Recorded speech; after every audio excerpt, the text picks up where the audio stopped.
Hello, this is Richard Bruce for ChurchNiceTV. It's September 7 and I am responding to Vortex with Michael Voris that was put out on September 6 as part of ChurchMiltantTV.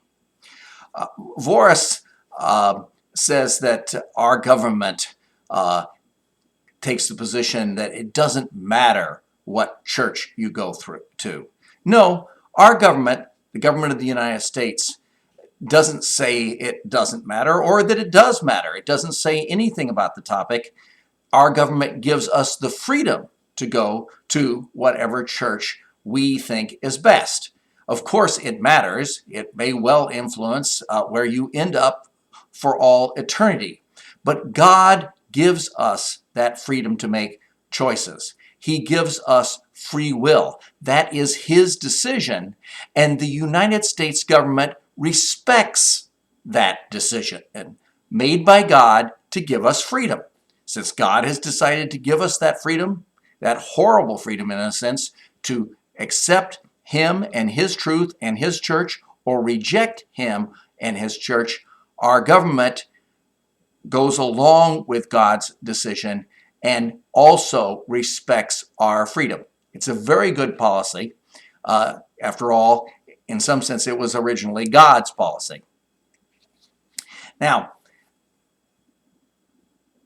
one of the difficulties with Michael Voris's position is that he seems to have this nostalgia, if you want to call it that, for the olden days of the Catholic monarch in Europe.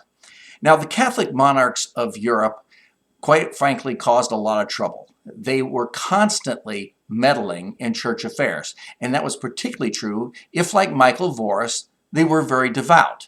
And Michael Voris is also very similar to those monarchs in that he is never satisfied with the decisions that the bishops are making. And the Catholic monarchs were very much like Michael Voris. They constantly meddled. They constantly wanted to decide who was going to be the next bishop instead of leaving it properly to the church. One of the great glories of the United States was, hey, we allowed the Pope to make his decision as to who the bishops should be, rather than trying to meddle in that. And our government did not meddle in church affairs in many of the very objectionable ways that the Catholic monarchs of Europe did meddle.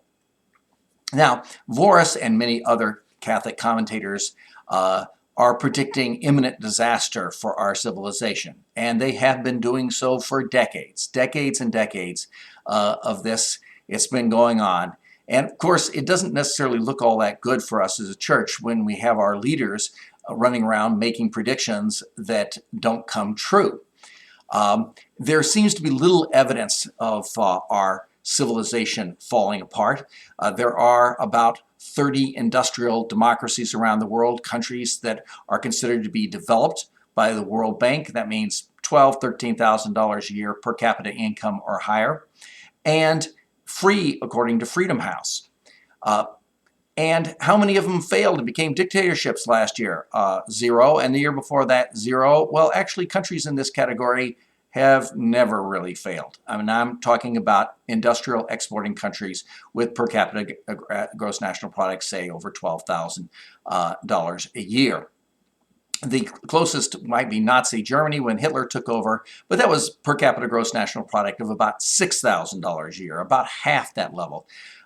It appears that industrial democracies are very stable and do not fall easily. So predicting their imminent demise might be a big question. I might get particularly worried if I saw one of the other 30 countries in this category fail.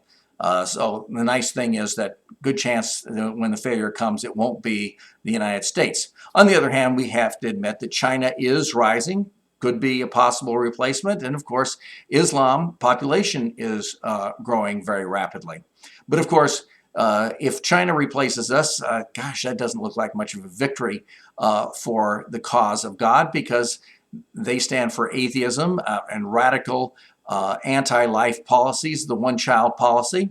And Islam, well, there's some difficulties with seeing them as the replacement. I mean, yes, okay, if Malta, the Philippines, or maybe Poland replace us, then we can see that as a victory for God. But otherwise, America is very close to being the best of a bad lot. And so perhaps God will choose to vent his wrath, or, well, not really his wrath, but provide us with a warning that we're going in the wrong direction in a different way. Now, what I think is a real possibility, of course, is venereal disease. Because you see, gonorrhea, it has been reported recently, is now resistant to every single last one of our antibiotics. And soon, gonorrhea might not be just resistant, it may be incurable. Given that gonorrhea is about 100 times as contagious as AIDS, it may be that a very large portion of the American population and the population of many of the other countries around the world will have that daily sensation, or more than once a day, that they are urinating razor blades. And that could be really rough. Given the way God has dealt with the outrage of the sexual revolution so far, this seems to be a little bit more plausible. Now, there's some people who will object that I'm suggesting that venereal disease and AIDS are the wrath of God. Well, no, not at all. Venereal disease and AIDS are not the wrath of God. Hell is the wrath of God. Venereal disease and AIDS are merely gentle warnings from a loving God.